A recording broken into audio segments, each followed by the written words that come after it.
पाकिस्तान तहरीक इंसाफ से मेंबर कौमी असम्बली अंदलीब अब्बास साहिबा हमें ज्वाइन करी और उनसे हमने बुनियादी तौर पर दो बातें करनी है। एक बात तो ये करनी है कि सेनेट में जो शो ऑफ हैंड के हवाले से तरमीम होनी है, उस बिल के हवाले से बात करनी है, और दूसरा ये कि फॉरेन फंडिंग केस जो चल रहा है उसके हवाले से अकबर एस बाबर साहब तो बड़े पुरएतमाद नजर आते हैं कि जो शवाहिद तहरीक इंसाफ के हवाले से पेश किए हैं उनसे इस पार्टी के खिलाफ कोई फैसला आ जाएगा।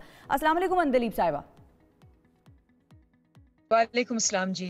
थैंक यू अंदलीब साहिबा ज्वाइन करने के लिए। अकबर एस बाबर वाले इशू से शुरू कर लेते हैं कि वो तो बड़े पुरएतमाद हैं। वो कहते हैं कि हमारे पास शवाहिद सारे हैं और हमने बहुत एक स्ट्रॉन्ग बड़ा स्कैम है ये, और इसका फैसला तहरीक इंसाफ के खिलाफ आ जाएगा। अगर फॉरेन फंडिंग या प्रोहिबिटेड फंडिंग केस नहीं भी इस्टेब्लिश होता तो क्या मनी लॉन्ड्रिंग अगर इस्टेब्लिश हो गई तो फिर क्या करेंगे आप लोग?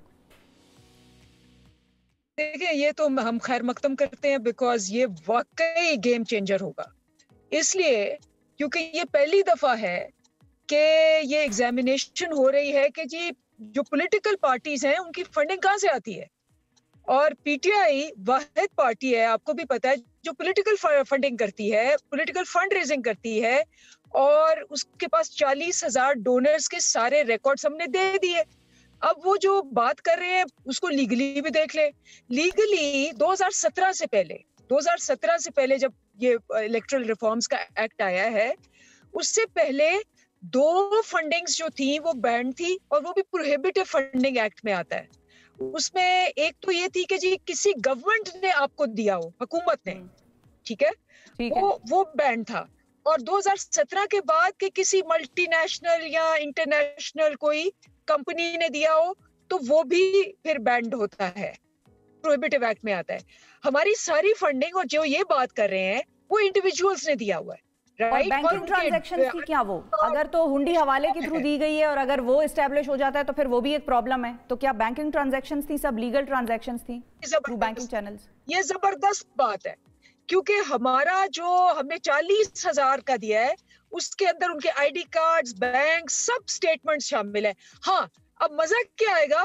मजा आएगा जब पीएमएलएन और पीपल्स पार्टी को कहा जाएगा कि आप 100 डोनर ले आए। वजीर आजम ने चैलेंज किया है कि आप 100 डोनर्स की ले आए, डिटेल्स बता दें कि फंडिंग कहाँ से आई है। ऊपर से पीपल्स पार्टी जो है वो मानती है। मेरे प्रोग्रामों में मैंने उनको कहा कि जी मुझे बताएं पीपल्स पार्टी के बेनजीर भुट्टो जब कह रही थी कि पीएमएलएन को, नवाज शरीफ को उसामा बिन लादेन ने फंडिंग की हुई है, क्या ये सही है? वो कहते हैं सही है। उसके अलावा आपको पता है कि उलमा इस्लाम में हाफिज हुसैन अहमद ने कहा है कि लिबिया से फंडिंग हुई है मौलाना साहब। अच्छा, अब ये तो उन लोगों की बात हो गई ना।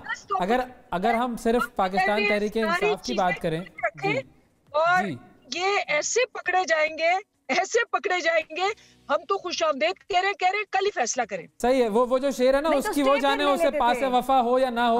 हम अपनी बात करते हैं ना, पाकिस्तान तहरीक इंसाफ की बात आपसे करते हैं। मुझे ये बताइए कि आप लोगों ने कौन कौन से अकाउंट खुफिया रखे हुए हैं? अकबर बाबर साहब तो ये कहते हैं कि आप लोगों ने बहुत सारे अकाउंट्स ना ऑडिटर्स को दिए हैं, ना इलेक्शन कमीशन के सामने पेश किए। लॉयड्स बैंक का वो जिक्र करते हैं, वहां पर 2 अकाउंट है, आप लोगों ने एक ही सामने लेकर आए आप लोग। तो आप लोगों ने भी तो चीजें खुफिया रखी हुई हैं, वो क्यों सामने नहीं लेकर आते? अच्छा, मैं अगर कह दूं आपको कि जो अकबर एस बाबर हैं उनके 15 अकाउंट्स हैं और उन्हें खुफिया रखे हुए हैं, will it hold until unless आप प्रूफ लेके आए? प्रूफ है ही नहीं, ठीक है ना? तो मैं उनको कह सकती हूँ, बल्कि मेरे तो जमाने में थे वो, और मैं आपको ये भी बता सकती हूँ कि उनको क्यों निकाला गया।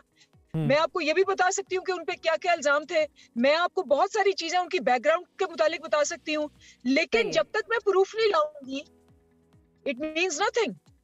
ठीक है, लेकिन बस वो बात यही हो रही है कि आप लोगों की तरफ से स्टे ले लिया जाता था और फिर कमेटियों में वो अकाउंट्स नहीं दिए गए तो फिर वो ऑडिट भी नहीं हो सकता। अच्छा, फाइनली अंदलीब साहिबा, आपसे हम ये सेनेट वाले उस पे मामले पे बात करते हैं जरा, कि ये बिल आपको लगता है मंजूर हो जाएगा? जी देखिए, बात यह है कि ये एक बड़ा ही अहम मौका है। अवाम देख रही है, आप देख रहे हैं कि कौन है करप्शन का मुहाफिज और कौन है करप्शन के खिलाफ। आपको याद है कि ये सारी पार्टीज 20 साल से कह रही थी कि हॉर्स ट्रेडिंग होती है। पीपल्स पार्टी पीएमएलएन कह रही थी ना जी, इनके चार्टर ऑफ डेमोक्रेसी में लिखा गया है। 2016 में नवाज शरीफ ने सेनेट के इलेक्शंस में कहा कि जी हमें शो ऑफ हैंड्स करने चाहिए। 2016 में उनकी स्टेटमेंट है कि नहीं है? और आपको पता है कि जब वो इलेक्शंस हो गए और जरदारी साहब ने कहा कि जी हॉर्स ट्रेडिंग हुई है, तीनों पार्टीज ने कहा कि जी हम अपनी इंक्वायरीज बिठा रहे हैं, जिन्होंने की है उनको हम पनिश करेंगे। सिर्फ एक पार्टी थी जिसने अपनी इंक्वायरी रिपोर्ट दिखाई और 20 एमपीएस को निकाला, उसका नाम था पीटीआई। तो हमने तब भी कहा था कि ये करप्शन के बहाफिज हैं, क्योंकि ये खुद सारी हॉर्स ट्रेडिंग करते हैं, ये हॉर्स पे खुद सवार होते हैं, बल्कि ये डोंकी ट्रेडिंग करते हैं, ये लोगों को गधा बना के उसके ऊपर सवार होते हैं। अच्छा, तो आज ये बताइए, आपने कल भी देखा, जैसे ही हम बिल लेके आते थे ये वॉकआउट कर जाते थे, और ये करप्शन के स्पॉन्सर्स, फाइनेंसर्स और ये प्रोमोटर्स हैं। सारी बातें आपकी मान भी ली जाए तो ये कि बात तो आपकी ठीक है, वो लोग खुद यही चाहते थे, लेकिन अब वो इस अमेंडमेंट के अगेंस्ट चले गए। लेकिन अब ये अमेंडमेंट तो नहीं होती कानून में, तो फिर मामला सेनेट के इलेक्शन का किस तरफ जाएगा, फिर वो कैसे होंगे इलेक्शंस? देखिए, ये मोमेंट्स होते हैं ऑफ ट्रूथ, ये सच के कुछ लम्हात होते हैं जो इनका जो है ना कर देंगे। आपने देखा इनकी PDM movement Pakistan dead movement हो गई है। वो क्यों? क्योंकि अवाम जो है ना, उनको पता चल गया इन सारी चीजों से, वो करप्शन के खिलाफ निकलते हैं, करप्शन के साथ नहीं निकलते, वो नहीं निकले। और अब अवाम बिल्कुल इनको छोड़ देगी जब उनको पता चलेगा कि करप्शन खत्म करने के लिए एक पार्टी खड़ी है और ये 11 के 11 करप्शन प्रमोट करने के लिए खड़ी है। हम जद्दोजहद जारी रखेंगे। ठीक है जी, बहुत शुक्रिया अदा करेंगे अंदलीब अब्बास साहिबा, आपने वक्त निकाला प्रोग्राम के लिए।